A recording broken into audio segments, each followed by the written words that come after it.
not trying to complicate none of this, so let me just What is going on, beautiful people? Fraser Wilson here, about to head down to the gym, get in a little bit of legs, which I'm super duper excited for. Winter has officially started, but the Gains Gourds has blessed us with a beautiful day to hit some legs on. So I am extremely excited to get into that, guys. Just sipping on a little bit of pre-workout by 1UP Nutrition, just having the sport aminos, just for a little bit of caffeine. There's not too much going on in that, but it still gives you a little bit of kick for legs. Gonna smash this, then go down to the gym and take you through that leg workout, which I'm super excited to get into. So I'll catch you in the gym. All right, what is going on YouTube? So gonna be taking you through this here leg workout. Legs, absolutely phenomenal. This leg workout was quite intensive, quite intense. It is gonna apply to whether or not you're gonna be cutting or bulking. So either way, guys, this is going to be quite beneficial for your overall leg development. Now, the first exercise that we're gonna be kicking things off with is the leg extensions. So for this workout, we're going to be doing quads, hamstrings, and calves, which I don't normally do. I usually split those up. So the first portion is going to be quads, then we're going to do hamstrings, and then calves, guys, working in that order.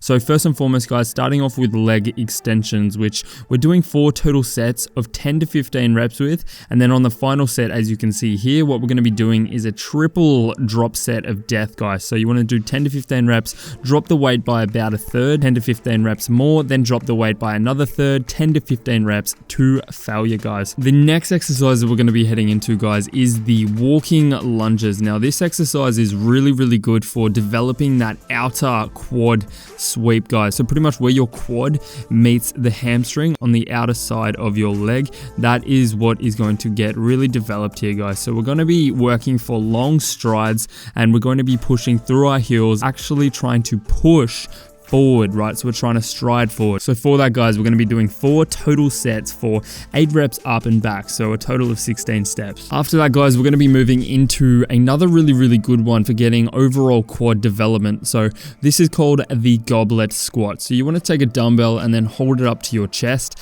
and then what we're doing is we're actually elevating our heels. So my heels are on 2.5 kilogram plates, so it's not a big elevation, but still it's going to help put more emphasis on the quad. So you want to go down as far as you possibly can. If you can only get down there with body weight, then just do body weight, guys. The primary focus on this one is to get that big stretch and big contraction within the quad. So here we're doing 4 total sets of 10 to 12 reps. After that, guys, we're going to be moving into the final kind of quad focused exercise. However, this is going to be incorporating a little bit of glutes, a little bit of hamstrings, but for the most part, we're doing quads. So this is the leg press, and I'm going to give you a little bit of a rundown of the leg press right now. So a lot of guys ask how to focus different areas of the leg in terms of the leg press, and a rule of thumb, guys, is the lower you go, the more knee flexion you're going to get, which means the more quad you're going to activate, and then the closer in you go, the more outer of the quad you're going to actually hit. So the higher you go, hamstrings; the lower you go, quads;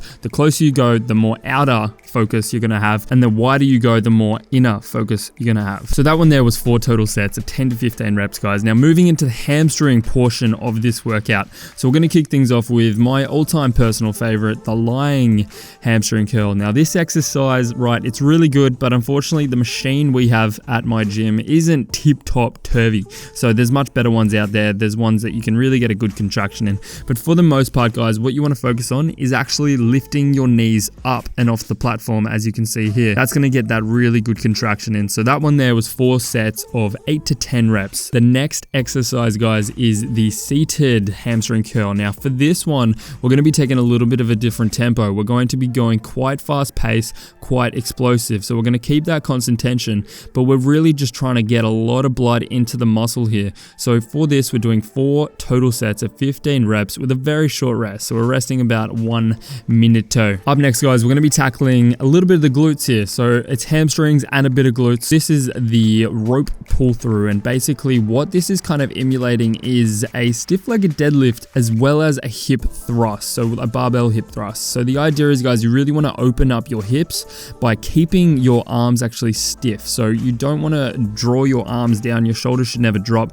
They should stay in a strict position, and then you should thrust through, squeezing at the glute. 3 sets of 10 to 12 on that one. Then last but not least, guys, for the leg portion is going to be the abductor machine, which is really effective at hitting the outer glute, and it's something you guys should absolutely be incorporating if you're not. Typically guys, if we're always seated, we're going to have quite a weak posterior. So you really want to build that up guys. 3 sets, 10 to 15 reps on that one, holding 1 second on each contraction. Then last but not least guys, we're going to be doing a bit of calves. You can never have a good leg workout if you don't work your calves. This is the problem, people. The problem is people always say you can't grow your calves, genetics, whereas they just won't train their calves, or if they do, they'll do like 5 minutes of calf work at the end of a workout, which just simply isn't enough to stimulate growth. So this one here guys, 10 total sets, 10 reps, with a pause up the top for 30-second rest. And that is the workout guys, so we're just gonna jump right back in to the video. Oh, all right, what a workout guys. Jeez Louise, my legs. Sore, however guys, because I'm on like a caloric deficit and pretty deep in this cut, I just have no pump. So, you know, a pump kind of dulls the pain of working out. Whereas when you just simply don't have those glycogen reserves or the carbohydrates coming in, you don't get those pumps and the pain you feel is just like amplified by a million. So glad we got through that. It was a pretty big one. Hamstrings and quads, I don't usually do that, usually split them up. But right now I'm trying to do a little bit more hamstrings because they are lagging behind a little bit. So right now guys, gonna go home and whip up a little bit of a post-workout meal for me. I'm not gonna show you it because this is about to die. I gotta charge it up. And then I wanna take you through the importance of micronutrients, right? Veggies, fruits, and why they are so crucially important when you are trying to diet down. So I'll take you through that in just a hot minute.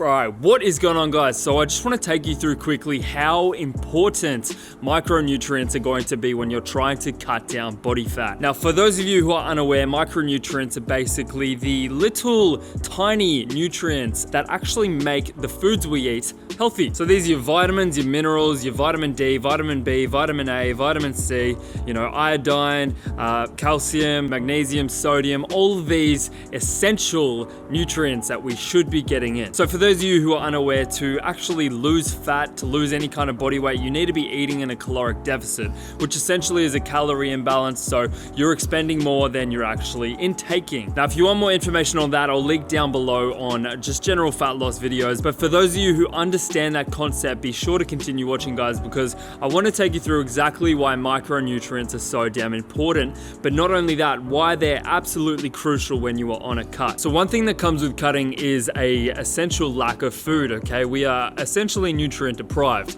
and that is why our bodies goes into our actual energy reserves and takes from there. Now that kind of comes down to macronutrients, but the general idea is we're not eating as much as we normally would when, say, we're bulking or just trying to maintain our weight. Now, how this actually affects our micronutrient intake is just the pure fact that we're not eating as much foods as we usually would. So in saying that, guys, we are extremely more prone to actually being nutrient deprived. We just don't have as much adequate nutrition coming in to ensure that we're getting those ticked off. So that is dilemma number one, guys, and that is generally why people are going to be nutrient deficient when they're actually on a cut. Now, the reason we don't want nutrient deficiency, especially when it's micronutrients, is the idea that these nutrients play such a pivotal role in us actually performing as well as we can. Every kind of system in our body is supported by these micronutrients, okay? Our heart pumps blood because of them, our kidneys operate because of them, our blood is clean because of them, our health, our brain, everything kind of stems back to these micronutrients. Now guys, for a further touch on micronutrients, one thing you might not understand is that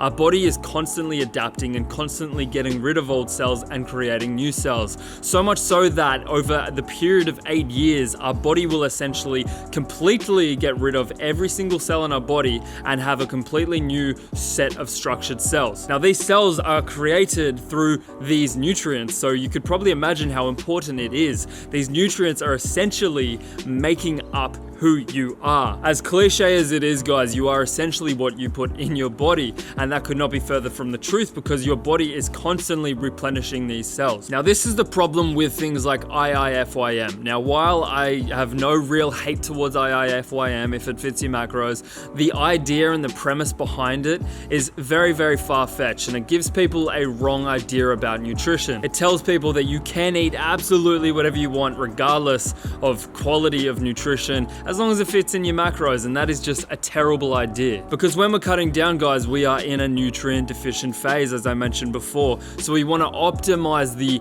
nutrients that we're getting in. When we're getting in poor quality quality macronutrients, we are just not gonna run as well as we could. You guys need to understand that just making one simple change to your nutrient priorities could see your health and performance within the gym skyrocket. Guys, your energy levels are gonna come down to a lot of what you actually put in your body. And if you're fueling your body with crap, you are essentially killing yourself 2 times over, because not only are you energy deprived in general because you're in a caloric deficit, but you're also depriving yourself of important nutrients that you need to thrive and perform. And this is why things like vegetables, fruits could not be more important when you're actually cutting. More specifically, very nutrient dense vegetables. Now, whilst we know we need to be eating healthy, right? Your mum even told you since you were a baby, eat your vegetables. It's not a new ideology, guys. We understand we need to be eating our veggies because they help us, they're healthy. But it's not always easy to ensure that you're getting in all the micronutrients. So with that, guys, I wanted to give you 5 good steps to ensure that you're ticking the micronutrient box. The first of which, guys, is to prioritize eating foods that come from the earth. As hippie as that sounds, guys, these are gonna be the foods that are most nutrient dense. So foods that come in a packet and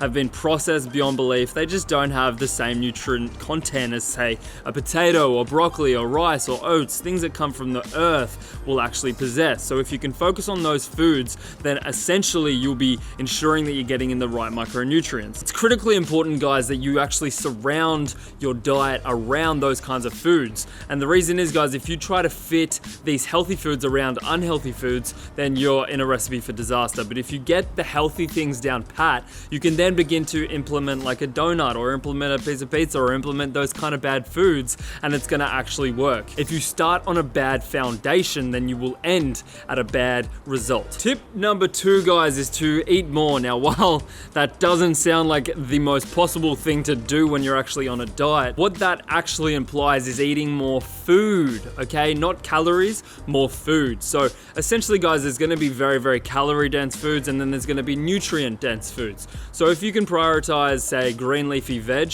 over potato or over a donut, right? If you could eat so much more broccoli than you could just one donut. This is how much broccoli you could eat. This is the same equivalent calories of a donut. Do you see what I'm getting at? And which one do you think actually possesses more nutrients? The broccoli, of course. So eating more food, not more calories, is incredibly important. Third thing, guys, is to eat until you are satiated and not until you physically can't eat anymore. When you overfill yourself, you're more prone to things like cortisol being excreted, which is pretty much an anti-testosterone hormone, okay? It's gonna prevent things like testosterone, human growth hormone, and all those kind of goodies that we want around to help preserve the muscle mass when we're on a diet. So just eating until you're satiated and not, going past the point where you're binging, because the whole cycle of, starve, binge, it's a very, very bad cocktail that is gonna lead you down a slippery slope to badness. Number 4, guys, is to ensure that you're drinking water. And as simple as that sounds, guys, a lot of people just simply do not do it. So just making sure that you're always getting in some sort of water here and there. You're sipping on it throughout the day. You have a bottle always ready. If you go into your car, if you're driving somewhere, bring a bottle of water so you have that at the ready, because water, guys, is the most essential thing that you could get in.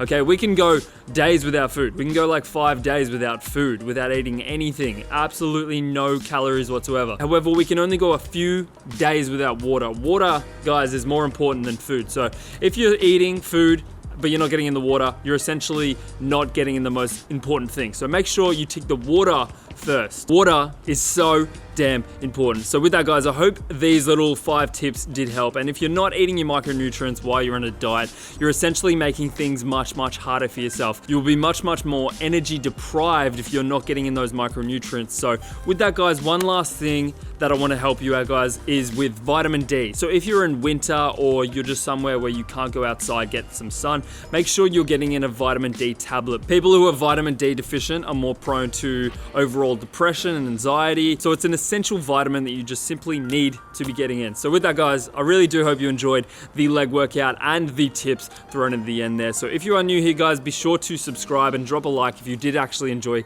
the video. Comment down below any of your thoughts you might have had over the video, and I'm just gonna wrap the video up here. I hope you enjoyed watching, because I enjoyed making it. I'll catch you in the next one. Later.